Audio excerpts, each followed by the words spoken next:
এই হত্যাকাণ্ডের সাথে জড়িত শেখ হাসিনা, ফাজলে তাপস, শেখ সেলিম আর তাদের অনেক লোক আছে যাদের সাথে কমপ্লিসিট। আমি ক্ষমা চেয়ে নিলাম, বলে দিলাম এটা সত্য। আর ওই নাটক সাজানো এই রহস্যময় আমরা আর চাই না। সাবেক প্রধানমন্ত্রী এই সরাসরি এখানে জড়িত, তাদের আইনের আওতায় আনার দাবিটা আমরা জানাচ্ছি। আর আমি ধন্যবাদ জানাতে চাই এই নতুন প্রজন্মের মুক্তিযোদ্ধা ছাত্র জনতা, যারা সাহস নিয়ে একটা স্বৈরাচারের হাত থেকে আমাদের মুক্তি করেছে। আমি আন্দোলনে ছিলাম, আমি গর্ব করে বলতে পারি। এর থেকে আরো গর্ব জানেন কার করি? তীব্র সামার শহীদ লেফটেন্যান্ট কর্নেল রনি, যে শাহবাগের আন্দোলনে যে গুলি খেতে হচ্ছে। পিলখানা হত্যাকাণ্ডের যে অফিসারদেরকে নৃশংসভাবে হত্যা করা হয়েছে, ওইখানে একমাত্র আমার বাবাই এই হত্যাকাণ্ডের প্রতিবাদ করতে গিয়ে শহীদ হয়েছেন। আমি আজ শ্রদ্ধা ভরে স্মরণ করছি পিলখানা হত্যাকাণ্ডের সকল শহীদদের, এবং সেই সাথে স্মরণ করছি এই বৈষম্য বিরোধী আন্দোলনে যারা শহীদ হয়েছেন তাদের প্রতি। আমি একটু ওই দিনকার ঘটনাটা একটু বলি। আমি ওই দিন সকালবেলা 8টার সময় আমার ইউনিভার্সিটিতে পরীক্ষা ছিল, তা আমি পরীক্ষা দিতে বাসা থেকে বের হই।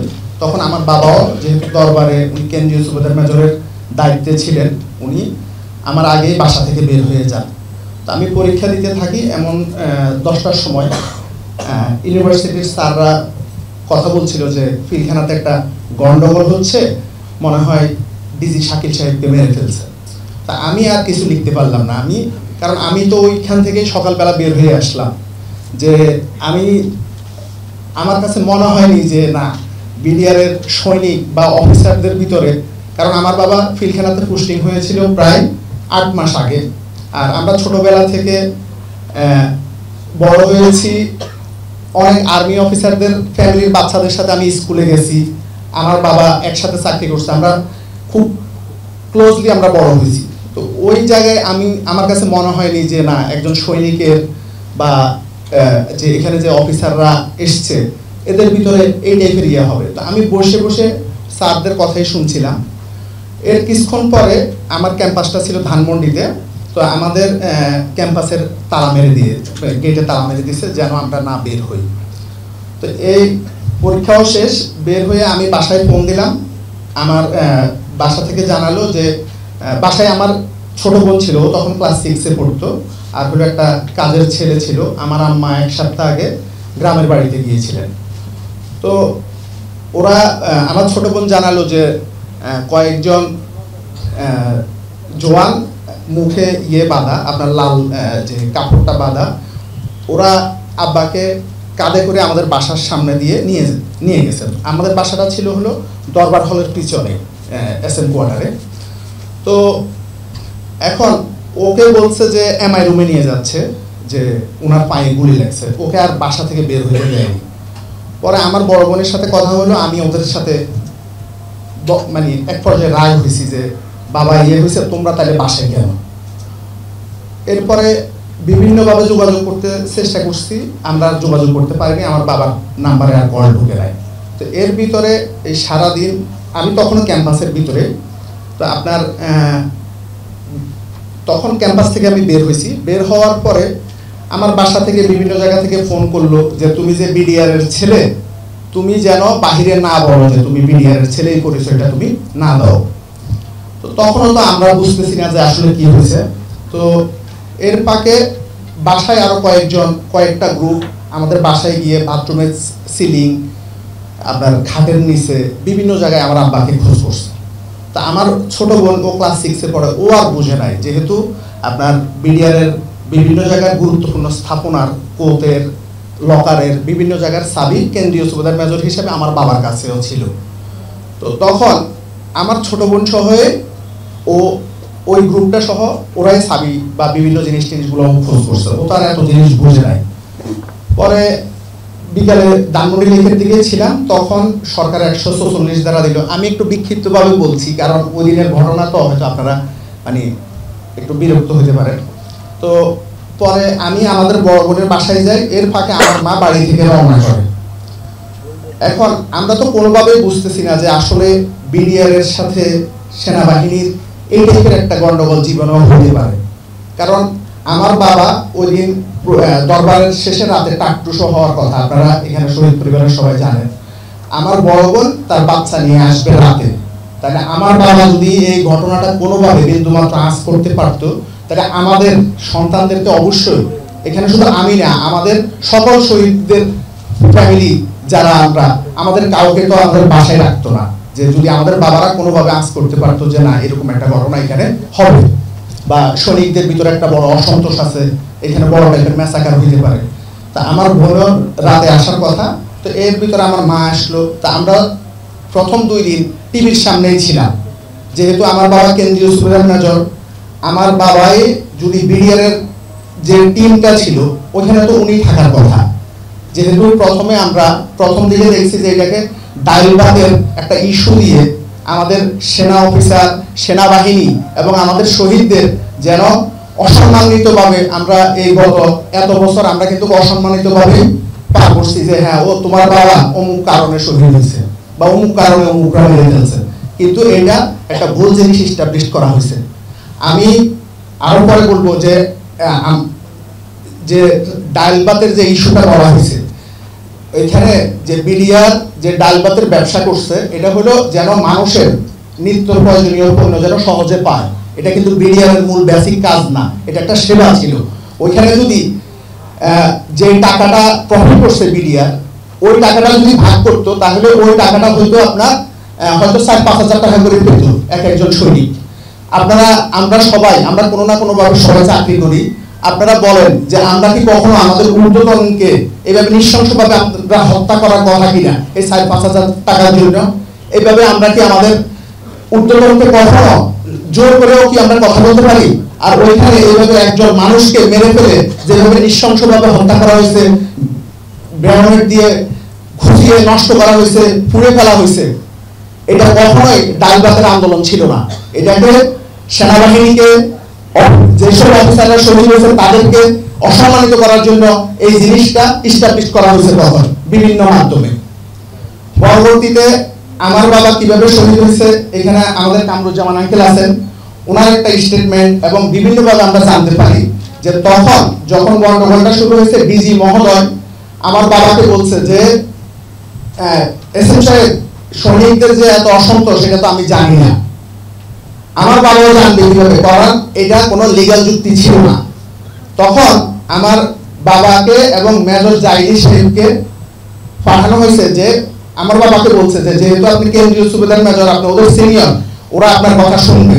আমার বাবা তখন ওইখানে হ্যান্ড মাইকে অনেক চেষ্টা করছে যে এই সৈনিকদেরকে থামানোর জন্য। তাদেরকে বলা হয়েছে যে তোদের কোর্ট মার্শাল হবে, তোরা অফিসারদের অ্যান্টিতে কথা বলিস না, এই বিভিন্নভাবে উনি মোটিভেট করার চেষ্টা করছে। কিন্তু পরবর্তীতে আমার বাবাকে তার বাহিনীর এই যারা বিপদগামী ছিল, সবাই ছিল না, হয়তো হাতে গোনা কয়েকজন ছিল, ওই সৈনিকরা আমার বাবাকে লোহার স্ট্যান্ড দিয়ে পিটে পেটের মধ্যে বিভিন্নভাবে ক্ষত বিক্ষত করে পরে ব্রাশ ফায়ার করে আমার বাবাকে হত্যা করে। আপনারা হয়তো অনেকে এই জিনিসটা জানেন না। আমরা কখনো এই কথাগুলো বলার সুযোগ এবং সাহস আমরা এই বাংলাদেশে পাই নাই। এরপরে যাই হোক, পরবর্তীতে এই ঘটনাটা যখন উঠে আসলো, তখন আমার বাবাকে শহীদ ঘোষণা করে 6 মাস পরে অফিসারদের স্টেটমেন্টে, এবং আপনাদের মিডিয়ার যে গণমাধ্যম কর্মী ভাইদের লেখনির কারণে সরকার আর এই জিনিসটাকে হাইড করতে পারে নাই। এরপরে 6 মাস পরে আমার বাবাকে শহীদ ঘোষণা করে। আমরা এই যে আজকে যে বৈষম্য বিরোধী আন্দোলন হয়েছে, আমরা গত 2009 সাল থেকে এই 15 বছর আমরা বৈষম্যের শিকার হয়েছি। আমরা কিভাবে বৈষম্যের শিকার হয়েছি? আমার বাবাকে এত ভাবে জানার পরে আমার বাবাকে 6 মাস পরে শহীদ ঘোষণা করছে। আমাদেরকে সরকার যে সুবিধাগুলো দিয়েছে, এটা আমাদেরকে দিয়েছে 5 বছর পরে। আপনারা গণমাধ্যমের ভাইরা, আপনারা মোটামুটি সবাই জানেন যে এই সরকারের আবাসনের একটা সুবিধার জন্য আমাকে হাইকোর্টে যেতে হয়েছে। আমাদের অপরাধ, আমার বাবা এই শহীদদেরকে রক্ষা করতে গিয়ে উনি জীবন দিয়েছেন। এটা হলো আমাদের পরিবারের অপরাধ। আমার মা চেন্নাই অ্যাপোলো হসপিটালে মারা গেছে, আমার মা তখন লাইফ সাপোর্টে থেকে মারা গেছে। আমার টাকার জন্য আমি আমার মাকে আনতে পারিনি। আমি বিভিন্নভাবে ডিজি মহোদয়, সেনাপ্রধান, এই 2020 সালে যারা ছিলেন তাদেরকে আমি বিভিন্নভাবে নক করছি, একটা মানুষও আমাদেরকে সহযোগিতা করে নাই। এরপরে আপনার এই যে এইভাবে আমাদেরকে বিভিন্নভাবে ডিপ্রেস করা হয়েছে। আমাদের অপরাধ, আমার বাবা কেন ওই ঘটনায় বাধা দিলেন। তা আমি আজকে এখানে মিডিয়ার ভাইরা আছেন, আমার বাবার শহীদ হওয়া থেকে শুরু করে আমার বাবার যে কন্ট্রিবিউশন, এটা আপনারাই তুলে ধরছেন। এখানে আমার অনেক পরিচিত ভাইয়ারা আছেন। আমি আমার সাথে এই সুযোগ সুবিধা আমার বাবার শহীদের ঘোষণা করাতে গিয়ে আমার মিডিয়ার সাথে আমার একটা পারিবারিক বন্ধন হয়ে গেছে। প্রত্যেকটা হাউজে 8 থেকে 10টা লোক যারা আমার খুবই ক্লোজ, এখানে অনেকে আছেন। তো আমি এলোমেলোভাবে আমার কথাগুলো বলছি। তা আমি একজন বিডিআরের সন্তান হিসাবে আমি বলবো যে এই ডাল ভাতের গল্প বলে আপনারা আমাদেরকে, আমাদের বাবাদেরকে, আমাদের প্রাণপ্রিয় সংগঠন বাংলাদেশ সেনাবাহিনীকে আর ছোট করবেন না। ক্ষমা চেয়ে নিচ্ছি যদি পয়েন্ট মিস করি, পরে জিজ্ঞেস করে নিতে পারেন। তো প্রথমে বলবো, আমার বাবা সবসময় বলতো মানুষের স্বার্থ আগে দেখতে। তো আমি কিছু ভিক্টিমদের কথা বলতে চাই। আপনারা জানেন পিলখানা হত্যাকাণ্ডের পরপর আমাদের অনেক পেট্রিয়টিক, জাতীয়বাদী এবং সাহসী সেনাবাহিনীর কর্মকর্তা কিন্তু বিচার চেতে গিয়ে তাদের চাকরিচ্যুত হয়ে গেছে। অনেক অফিসারদের কিন্তু জেলও হয়ে গেছে। দরবারের শত শত অফিসার আগের দিন চাকরি শেষ করে দিয়েছে, সবার অফিসারদের জীবন ধ্বংস করে দিয়েছে। এই কারণে আমরা একটা দাবি করেছি যে একটা ইন্ডিপেন্ডেন্ট কমিশন যদি থাকে, যত দেশপ্রেমিক ন্যাশনালিস্টিক জাতীয়বাদী অফিসার ছিলেন যারা আমাদের বিচারের জন্য যুদ্ধ করেছে, তাদেরকে আমরা বলবো তাদের অবদান আমরা কখনো ভুলব না। We will never forget ওরা কতটুকু করেছে আমাদের জন্য।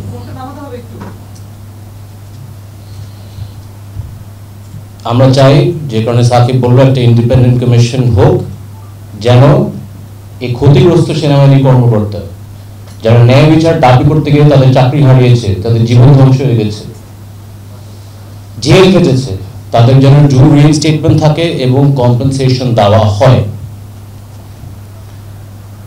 আমাদের বাবারা কিন্তু আমাদের বিডিআর সৈনিকদের অনেক ভালোবাসতেন, খেয়াল রাখতেন, এটা আমরা সবাই জানি।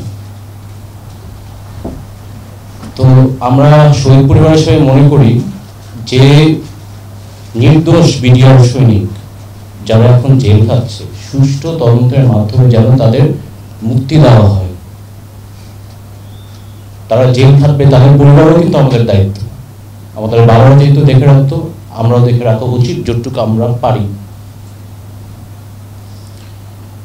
এখানে সুষ্ঠু তদন্তের মাধ্যমে যেন তাদের মুক্তি দেওয়া হয়। সাংবাদিক ভাইরা, আপনারও কিন্তু কম নির্যাতন সম্মুখীন হয়নি, আপনাদের ফ্যামিলিদেরও কিন্তু থ্রেট দেওয়া হতো, সবকিছু কিন্তু আপনারা প্রকাশ করতে পারতেন না। একটা ছোট একটা কাহিনী বলি, বিস্তারিত বলবো না বেশি। লাস্ট অনেক স্টেটমেন্ট আমি আসলে একটু স্ট্রেট ফরওয়ার্ডলি বলে দিই, তাহলে সেনা সন্তান তো রক্তে।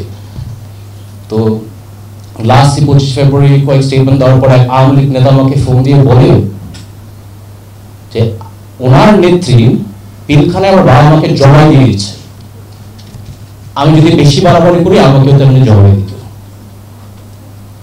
অনেকে হয়তো বা জানেন না, বাট এটা হচ্ছে বাস্তবতা।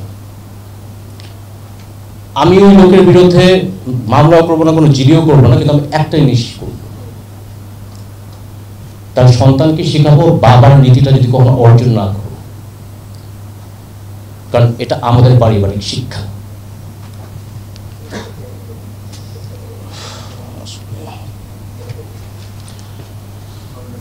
পঁচিশে ফেব্রুয়ারি 2009 সাল কি নির্মমভাবে হত্যা করেছে আসলে বলতে তো কষ্ট হয়। ড্রেনে আমাদের অফিসারদের লাশ বেঁচে দিয়েছে, বডি মিউটিলেট করে দিয়েছে, ব্যান্ডেজ দিয়ে খোঁচা দিয়ে শেষ করে দিয়েছে। আর বাবাকে কেমনে মারলো, আমার মার সাথে কি করছে